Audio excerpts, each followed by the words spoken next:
अस्सलाम वालेकुम सामीन। उम्मीद करती हूँ कि सब लोग ठीक ठाक होंगे और यकीनन मुस्तफ़ा हुसैन तारड़ साहब की किताब गारे हिरा में एक रात के अगले हिस्से का शिद्दत से इंतज़ार भी कर रहे होंगे। तो चलिए टाइम ज़ाया किए बगैर शुरू करते हैं हिस्सा नंबर 11।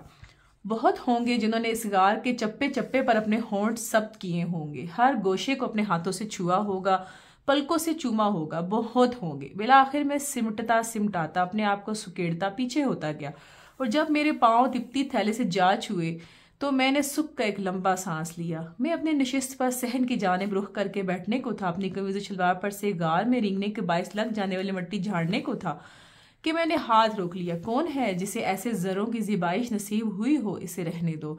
जद्दा वापसी पर मुझसे एक कोताही सरजद हो गई। मैंने जिस लिबास में गारे हिरा में शब बसर की थी उसे धुलवा लिया और बाद में पछताया।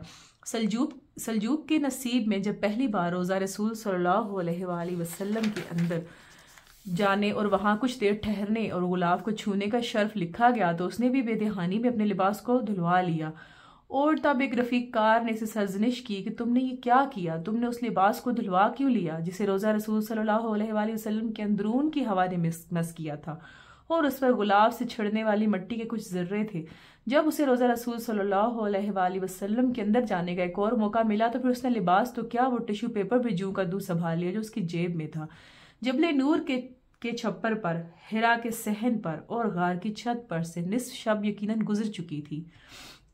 शायद वक्त की सुई एक के आसपास थी या जरा आगे सरक चुकी थी। मुझे फिर भूख सता रही थी। चंद खजूरें बाकी थीं और दूध की बोतल अभी तक खासी भारी थी। मैंने एक मुख्तसर स्नैक किया और उसके बाद तंबाकू की तलब फिर महसूस की। गार से निकला उस सुरंग की तारीकी को टॉर्च रोशन किए बगैर पार किए का मेरी आंखें आदी हो गई थी। मुसलसल प्रैक्टिस से मैं हनुमान महाराज की फुर्ती और कूदने फांदने की सलाही से करीब हुआ जाता था। बाबा बंगाली के छप्पर के रास्ते खाई के किनारे पर बेखतर में लम्हों में हिरा की छत पर जा बैठा। इत्मीनान से एक सिगरेट फूंका। खाना काबा के गिर्द सब कुछ मदहम हो चुका था, लेकिन उसकी दमक जो की तू जाहिर हो रही थी। उसे देखने का हिजान अब धीमा हो रहा था। इसे देखते हुए दिल बदस्तूर मुसरत से भरता था, लेकिन मंजर मामूल होता जाता था। सिगरेट के खात्मे पर मैं अपनी पथरीली क्याम गाह में लौट आया। गार में आ बैठा कुछ फासले पर खड़ी मुंतजर नींद को मैंने मुनासिब जाना कि अब तो बुला ही लिया जाए। उस पर तरस आया। वो बेचारी इतनी देर तक बिन बुलाए खड़ी रहने की आदी ना थी। बेशक तेरी महफिल में रच जगह है, लेकिन थोड़ा सा सस्ता लेने में क्या हर्ज है। बाबा भी मुसलसल तो नहीं जागते होंगे। मैं अपनी दिल नशीन पलके बंद करके नींद भी करते होंगे तो उनकी पैरवी की जाए। अलबत्ता 2 नफल कुछ देर पहले नींद से पढ़े और तृप्ति थैली के सरहाने पर सर रख कर लेट गया। आंखें बंद कर ली और नींद को बुला लिया। नींद जो बहुत देर से कुछ फासले पे खड़ी मेरे बुलावे की मुंतजिर थी, तो आई तो कुछ थकी थकी सी थी। आई मगर मेरी आंखों में उतरने से झिझकती रही और मेरे पपोटों को अपने खुमार से भारी करके इन्हें सुला ना सकी। नींद मुझ में मुकम्मल तौर पर ना उतर सकी। हाँ, चंद लम्हों के लिए एक नीम गनूनगी की कैफियत तारी रही। आधे सोए आधे जागे के दरमियान मामला रहा। फिर चंद सातें 2-4 या बेशुमार ऐसी आई कि मैं अपनी गहरी ऊंग में चला गया। ये सहन में उतरी हुई मकर चांदनी की तरह मकर नींद थी, बुझी बुझी, और मैं आसपास से गाफिल हो गया। और जब मैं जागा, जो आधा सोया था वो जागा हूँ कब? चंद सातों के बाद या बेशुमार के बाद। इसका हिसाब ना हुआ तो मैंने अपने बदन तले, अपने मुसल्ले के नीचे जो कदीमी जानमाज थी, उसके नीचे जो चंद संग्रेजे थे, उनकी जुमहर अपने अंदर अपने बदन पर महसूस की।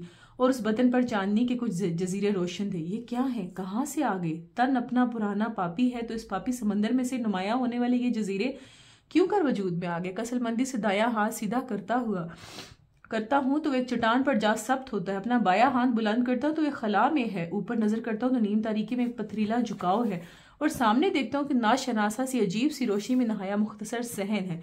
ये सब क्या है? मैं कहाँ हूँ? अपने आप से सवाल करता हूँ कि तुम कहाँ हो?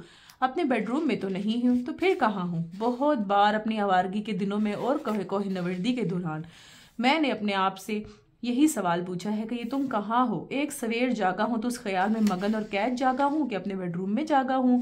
बिस्तर से उठूंगा, जमाइयां लेता हुआ वॉशरूम में दाखिल होऊंगा, अपने खजार रसीदा झुरियों की आमद चेहरे पर चंद छींटे बरसाऊंगा, ब्रश करूंगा, अपने कहूलत ज़दा चेहरे और जर्द दांतों को देखकर उनसे नजरें चुराऊंगा। ये मैं नहीं कोई और है, शेव करूंगा वगैरह वगैरह। लेकिन चंद लम्हों बाद अपने ऊपर तने खैमे के पर्दे को पट आंखें झपका कर देखता हूँ। एकदम खुलता है कि नहीं तारड़ जी, आप अपने बेडरूम में तो नहीं जागे, कहीं और ही जागे हैं। ये तो रूम स्वीट रूम की एक कैंपिंग है। वुड्सवर्थ की झील विंडमीर का किनारा है झील जिनेवा के पानियों की नज़दीकी है, शायद पेरिस है, फ्लोरेंस है, शाह गौरी का दामन है, या नागा पर्वत के साए में वादी रूपल है। झील क्रोम्बर से या झील सुराल से, या आपका बेडरूम नहीं है कतई तौर पर, जिसमें आप जागे हैं तो बिल्कुल गनूदगी और हैरत का वही तसलसल है, आवारगी की वही जंजीर है, वही कड़ियाँ, उनमें आखिरी कड़ी गारे हिरा की है। अगर अपने बेडरूम में नहीं है तो कहाँ हूँ? गारे हिरा में हूँ। लेकिन ऐसा कैसे हो सकता है? और ऐसा है, जब ये खुलता और अया होता है तो एक अजीब सी सरखुशी मखमूर किए देती। कैसे एक दीवाने का ख्वाब है ये, इंबसात बेख्तियार मुस्कुराहटों का सामान लिए एक ख्वाब है जो हकीकत है कि मैं गारे हिरा में हूँ। तो मैंने उस शब अगर जानबूझकर नींद को मदू किया, बार बार किया, तो उसमें बदनी थकावट और पसंदमर्दगी का चंदा दखल ना था। कोशिश करके एक ऊँग में चले जाने की तगदूद की तो सिर्फ इसलिए कि जब मैं बेदार हूँ तो मेरे नीम ख्वाबिदा खास अपने तय अपने बेडरूम में जागे, और पल तो पल के बाद उन्हें एहसास हो कि नहीं, हम तो गारे हिरा में जागते हैं। मैंने इस कैफियत से खुमार हासिल करने के लिए मुतअद्दिद बार नींद को मदू किया, जो मकर नींद थी, पर मैंने उसके मकर से गफलत बरती जानबूझकर। ऐसा मुतअद्दिद बार हुआ। मैं चांदनी के जजीरों से गाफिल ना हुआ था, बल्कि वो मुझे गाफिल ना होने देते थे। वो चांद के ढलने से मेरे बदन पर ढलते गए, उसे तर्क करके गार के पत्थरों पर जा मुतमक्किन हुए। मुझे उनकी बेवफाई पर अज हद कलक हुआ, पर उनका दोष ना था। वो चांद की मुसाफित के ताबे थे। चांद के ढलने से वो ढलते जाते थे और गार की बाईं दीवार की चट्टानों पर चले गए, वहां जहां रोशन हुए। मुझे मेरे बदन को तर्क करके गए, हमेशा के लिए रुखसत हो गए थे। रात जवाल में उतरती थी, घटती जाती थी, सहन में चांदनी कम कम होती जाती थी, वो साए बढ़ते जाते। मैं अपनी तिप्ती थैले में जहन को सुकून देने वाली कुछ गोलियां लेकर आया था। अगर रात में दहशत हुई, बहुत डर, बहुत खौफ उतर आए, तो उसे एक फांक का शांत हो जाने का चारा करूंगा। लेकिन उनके इस्तेमाल की नौबत ना आई कि ना मैं डरा, ना बेचैन और मुस्तरब हुआ। शांति और अमन मेरे दोस्त बन गए। मैं गार में उठने बैठने और लेटने की तमाम तर्जावी इख्तियार कर चुका था। ज़रा हिसाब करते हैं कि पीछे के बैठे रहने के मुख्तलिफ रुख कितने हो सकते हैं। ज़रा इधर उधर सिरक कर लेटे रहने के मुख्तलिफ रूप देखे हैं। इन्हीं से कोई एक अंदाज, रुख और रूप बाबा ने यकीनन इख्तियार किया होगा। आस पास दाएं बाएं ऊपर छत पर ये जो भी पत्थर थे, चट्टानें थी, उनकी बनावट में कोई एक जरा भी ऐसा ना था जिस पर मैं आस पास हाथ फेर चुका था, उसे महसूस न कर चुका था कि बाबा ने इन पर कहीं ना कहीं हाथ रखे होंगे। और जब मैं अपने तय हर पत्थर के हर मसाम को अपने हाथों में हिफ्स कर चुका था, एक और ख्याल आया कि बाबा जब थक जाते होंगे तो लेटते होंगे। जब लेटने को नहीं, महज बदन को आराम देने को जी चाहता होगा, तो कहीं ना कहीं टेक लगाकर बैठ जाते होंगे, क्योंकि सहन की जानिब या गार के अंदरून की जानिब चेहरा करके मुसलसल बैठने से रीढ़ की हड्डी के आसपास थकावट हो जाती है। तो अपनी कमर को आराम देने के लिए किसी न किसी जगह उस पत्थर से टेक लगाकर सीधी करके जरूर बैठते होंगे। लेकिन कहाँ? जाहिर है दाएं जानिब की दीवार शाने के करीब थी, उसी दीवार के साथ लगकर बैठते होंगे कि ऐसे कि एक रुखसार सहन की जानिब और दूसरा रुखसार गार के अंदरून के रुख, और चेहरा मुबारक सामने गार की दूसरी दीवार की तरफ। तो मैंने वही हालत इख्तियार की, अपनी कमर को पत्थरों के साथ जोड़ा, टेक लगाई कुछ आराम के, फिर जरा सिरक कर आगे हुआ और फिर टेक लगाई, ताकि कोई मकाम जो मुमकिन है बाकी न रह जाए। इस अमल ने मुझे बहुत खुशी दी कि इम्कान पहले मेरे जहन में क्यों, मुझे याद नहीं वो कौन सा लम्हा था। रात बीत चुकी थी, रात कितनी बीत चुकी थी जब मैं नवाफिल की मुसलसल अदायगी से थक गया, तस्बीह फरोलता बोर हो गया, मेरी रीढ़ की हड्डी दुखने लगी और मैं उसे आराम देने की खातिर पहलू बदल कर दाएं जानिब की चट्टानी दीवार के साथ शाने लगाकर कमर जोड़कर बेदहानी में टेक लगाकर बैठ गया। और तब एक और नायाब तजर्बे की सनसनाहट मेरे बदन में फैल गई। मुझे वहमा सा हुआ कि मेरे शाने और मेरी पुश्त नीचे कुल्हों तक उस चट्टान में सब्त हो गए हैं, जैसे हसरत दाल में गुरु नानक का पंजा एक पत्थर में नक्श है, और अगर कोई यात्री उस पर अपनी फैली उंगलियां रखता है तो उसमें सब्त हो जाती हैं। जैसे रेत में पाँव के निशान धंसे हों तो उन पर पाँव रखने से सब्त होते हैं। तो ऐसे ही जो ही मैंने पथरीली दीवार से टेक ली, मुझे महसूस किया हमवारगी में यहाँ कुछ फर्क है। मेरे शाने और पुश्त उस तौर उसमें फिट हो गए, जैसे पहले से ही वहां किसी पुश्त का निशान सब्त हो, उसमें ऐन मौजू हो गया हूँ। पत्थर की हमवारगी में जरा सा दबाव आने से वहां एक टेक लगाने के लिए जगह थी। एक नामालूम सा सांचा था जिसमें मेरी कमर और शाने ढल गए थे। मैंने फौरन इस वाहमे से बाहर आने की कोशिश की। नहीं, ये तो मेरे उलझे हुए जहन की तख्लीक है, जो मुमकिनात की खोज में हर संगरेजे और हर पत्थर में कुछ न कुछ दरियाफ्त करना चाहता है और बेवजह तख्लीक कर लेता है। कोई भी पत्थर महज किसी के टेक लगाने से, कमर से लेकर शानों तक के जिस्म को आराम देने की खातिर टेक लगाने से मोम का तो नहीं हो जाता कि उसमें गुंजाइश सख्त हो जाए। जैसे रेत पर हथेली रखने से रेत दब जाती है और उसका नक्श बन जाता है। ये वहमा है, ऐसा होना मुमकिन नहीं। इस गुत्थी को सुलझाने की खातिर मैंने एक और तरीका आजमाया, एक तजुर्बा किया। मैं वहां से उठा, गार के तहाने से जहां से ये पथरीली दीवार शुरू होती थी वहां जाकर उसके साथ टेक लगा कुछ देर बैठा रहा। यहाँ सहन की कुछ चांदनी मेरे दाएं शाने पर असर करती थी। मुझे यहाँ बेआरामी और पत्थर की सख्ती निस्बतन ज्यादा महसूस हुई। फिर अपनी पुश्त शानों को दीवार के पथरीले लम्ब से अलग किए बगैर जरा खिसका कर गार के अंदरून की जानिब खिसका, कुछ देर वैसे ही टेक लगाए बैठा रहा, फिर कदरे सिरक कर और उसी हालत में दीवार से अपने आप को जुदा किए बगैर उसकी सख्ती को महसूस करता ज़रा और आगे हुआ, फिर ज़रा और आगे, फिर वाकई ऐसा होगा दीवार का ऐसा हिस्सा आया जिसमें मेरे शाने और पुष्ट सख्त हो गए। ये वही हिस्सा था जहाँ टेक लगाकर मैं बैठा, एक वहमा मेरे सर में सरसरा रहा था। ये वहमा ना था, हकीकत थी। ऐन मेरे कंधों की चौड़ाई के मुताबिक कुलों तक के बदन की मुनासिबत से वहाँ एक नामालूम सा दबाव था पत्थर में, जिसमें मैं फिट हो गया। एक नामालूम सांचा जिसमें मेरे कंधे और कमर ढल गए। मैंने मुतअद्दिद बार अपने आप को उस हालत में ज़रा सा दाएं या बाएं किया तो पत्थर की सख्ती मेरी कमर के साथ आ लगती, लेकिन मेरे कंधे उसके साथ ना लगते। जो ही मैं खिसक कर पहले वाली हालत में आता, उस सांचे में फिट हो जाता और एक इत्मीनान से टेक लगाए आराम करने लगता। इस तरह से किसी और तो क्या, मुझे भी यकीन नहीं आ रहा था। मैंने उसकी मजीद परख की खातिर एक और तरीका आजमाया। मैं वहां से उठकर मुसल्ले पर नॉर्मल पोजीशन में आ बैठा, ऐसा कि मेरा चेहरा उस दीवार की जानिब था। फिर मैंने अपनी हथेली फैलाकर उसमें छू कर खबर कर देने वाली हिस्स को मजतमा करके दीवार पर एक नाबीना की मानिंद होले होले हाथ फेरा। किसी हद तक मैं नाबीना था अभी कि गार की तारीकी में चांदनी के चंद बुझते हुए जजीरों के सिवा हर सू तारीख कुछ भी वाजे दिखाई ना देता, लेकिन यूं सरसरी तौर पर हाथ फेरने से कतई तौर पर यह एहसास होता है कि इस दीवार की पथरीली सतह कहीं से भी ना हमवार है या दबी हुई है। इसके वजूद में कोई नामालूम सा भी फर्क है। मैंने हिम्मत ना हारी और बार अपनी हथेली चट्टान पर जमा कर उसे धीरे धीरे महसूस करते फेरता रहा। फिर एक बार ऐसे महसूस हुआ कि नाबीना की उंगलियां खत्ते ब्रेल के किसी हर्फ पर है, इस फर्क के साथ कि ब्रेल उभरा हुआ होता है और यह हर्फ दबा हुआ खुदा हुआ महसूस हो रहा था। यहाँ हाँ, एकदम थोड़ा सा फर्क मेरे पपोटो ने महसूस किया, शायद मुंह बराबर, शायद रेत के जरे के बराबर। मैंने फिर अपना हाथ पीछे किया, सांस रोको, चट्टान पर बहुत आहिस्तगी से आगे सिरकाया। हाँ, फर्क तो था, एकदम उसकी सख्ती नरमी बदल जाती और वो दबी हुई महसूस होती। फर्क कैसे आ गया? दीवार के चट्टान में एक नामालूम कंधों से कुलों तक का दबाव कैसे वजूद में आ गया? उसकी तोजी हो सकती थी।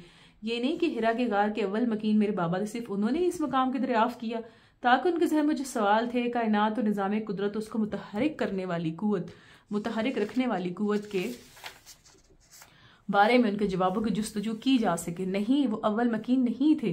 गारे हिरा के कदीम ज़माने में जो जहन अलग सोच रखते थे, वो जानना चाहते थे कि अबर क्या चीज़ है और हुआ क्या है, माजरा क्या है। खाना काबा के अंदर रखे हुए सैकड़ों खुद साख्ता खुदाओं की खुदाई से मुतमिन ना थे, जो खोज रखते थे, मतलाशी थे, नासूदा थे, माशरे के चलन से अपने आप को उनके खुदाओं और चलन से अलग करके अपने सवालों के जवाब चाहने के लिए तन्हाई में आया करते थे, जो हनीफ कहलाए। रसूलुल्लाह सल्लल्लाहु अलैहि वसल्लम की पैदाइश से बेशतर हजारों बरसों से यही दस्तूर था। जो भी ना खुश थे और नामुतमईन थे, वो इसी कार का रुख करते, चनाचे यही तो जी मुमकिन थी। बस यही सबब हो सकता था। जैसे शुमाल में कोहे नवर्दी के दौरान दूर उफ्तादा वादियों के गिर्द जो चट्टानों के हसार थे, वहां इन्हें मुशाहिदा किया कि ठोस लोहे से भी सख्त चट्टानों पर सैकड़ों बरसों से उनके सीने पर रोजाना जो कदम पड़ते थे, उनके तसलसल ने चट्टानों में वाज़ेह रास्ते सब्त कर दिए थे। यहाँ भी हूबहू ऐसी ही शक्ल सब्त हुई थी।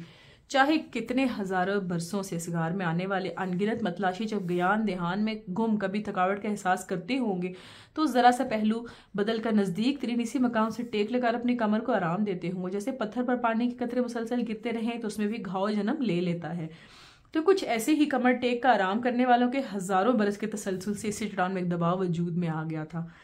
एक इंसान चाहे कितना ही गर्क मगन हो, तलाशें बेखुद हो, गार के दरमियान में पहरों बेआसरा नहीं बैठ सकते। सहारे की हाजत होती है और इसी हिस्से में सहारे की आसरे की जगह थी। उनकी जुस्तजू की गर्मी ने, बदनों की हिद्दत ने इस दीवार को थोड़ा सा पिघला कर टेक लगाने के लिए जगह बना ली, लेकिन अमल हजारों बरसों के तसलसल के साथ जारी हुआ। तब जाकर दीवार में दबा हुआ नक्श हुआ, जिसे रात के अंधेरे में तो क्या, दिन की रोशनी में भी बेशक ये दीदाए बीना हो तब भी नहीं देख सकती। उसे महसूस करना तो दूर की बात। क्या ये नक्श पत्थर में सब्तशुदा, ये निशान तारीख किसी तस्करे में आज तक आया है? ये मैं नहीं जानता। क्या ये 1400 बरस में पहली बार? ये मेरी दरियाफ्त है, मेरा बयान है कि मैं भी ये नहीं जानता कि जानने ना जानने से यहाँ क्या फ़र्क पड़ता है। शायद इस दरियाफ्त का सबब महज ये हो कि यहाँ आज तक जितने भी आए, कामिल यकीन वाले और राह रास्त पर चलने वाले आए, और अगर एक ढलमल यकीन वाला भटक जाने शख्स आया तो तकद्दुस में गर्क होने की बजाय गुनाह और सवाब से कम वक्त बेगाना यानी बखड़े मुल जा रहा है कि बाबा कहाँ हाथ रखते होंगे, वो कहाँ टेक लगा कर आराम करते थे। वैसे मेरी शदीद तमन्ना है कि अगर कोई अब तक ऐसा नहीं आया तो अब कोई ना कोई कभी ना कभी कोई आए। बेहतर यही है कि रात में आए, मेरी तरह हर शय से बेगाना होकर बेकार जुस्तजू करता रहे, चट्टानों और पत्थरों पर नाबीनाओं की मानिंद हाथ फेरता रहे।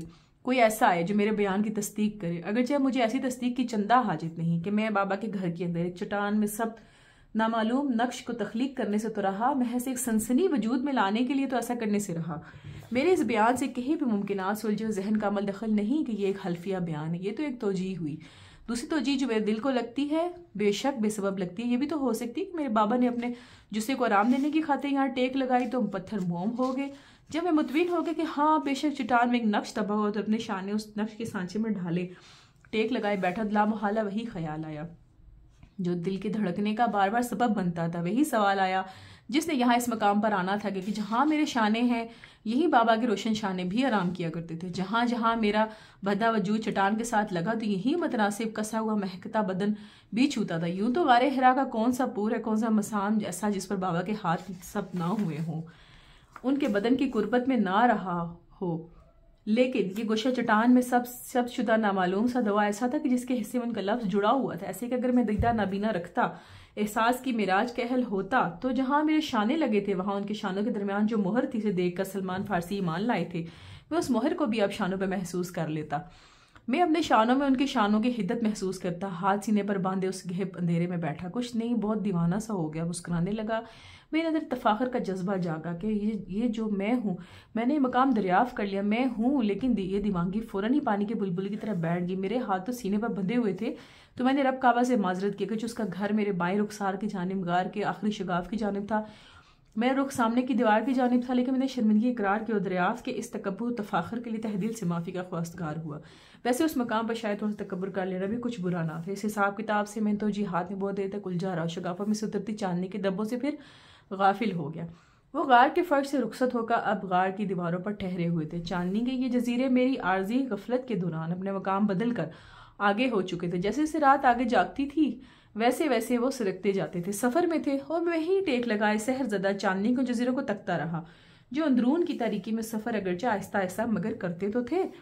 बाहर जबले नूर पर अब चांद ढलने लगा था और गारे हिरा का सहन पहले की माने चांदनी से भरा हुआ ना था, बल्कि चट्टानों के साइज सहन में रेंगते हुए तकरीबन निस्फ हिस्से तक आ चुके थे। मुझ में इस शब का जो हिजान था मुझे एक मकाम पर टिकने ना देता था। गारे खिरा एक कायनात थी और मेरे पास गुजरती हुई शब की बस चंद और सातें थी जिनमें से मुझे इस कायनात के जरे जरे को आंखों में उतारना था, इसका लम्स महसूस करना, उसे जानने की सही करना था। चुनाचा मैंने अपने बाबा की टेक से टेक लगाकर बहुत देर तक ना बैठा, वहां से उठा, झुककर सहन में आ गया। इतनी मुकम्मल खामोशी, एक सन्नाटा ठहरा हुआ अजलता अबद। सुरंग का धाना एक मुहीब खला लगता था। गारे हिरा बीती तारीख दिखाई दे रही थी कि इसके बावजूद का एहसास गुम हो रहा था। न्याज का ख्वाबिदा बदन चट्टानों के साए में जा चुका था, बिल्कुल गुम ना मौजूद हो चुका था। आज के हम अपना मुस्तनसर हुसैन तार साहब की किताब गारे हिरा में एक रात का 11वां हिस्सा यहीं पे ख़त्म करते हैं और इंशाल्लाह 12वें हिस्से को सुनने के लिए आपको मेरी अगली वीडियो का इंतज़ार होगा और मैं यकीनन जल्दी लेकर आऊँगी। और तब तक के लिए मुझे इजाज़त दें। मुझे यकीन है कि आपको 11वां हिस्सा भी बहुत अच्छा लगा होगा और इस हिस्से ने आपको काफ़ी इंगेज कर लिया होगा किताब के साथ। और अगले हिस्से तक के लिए मुझे इजाज़त दें। अल्लाह हाफिज़।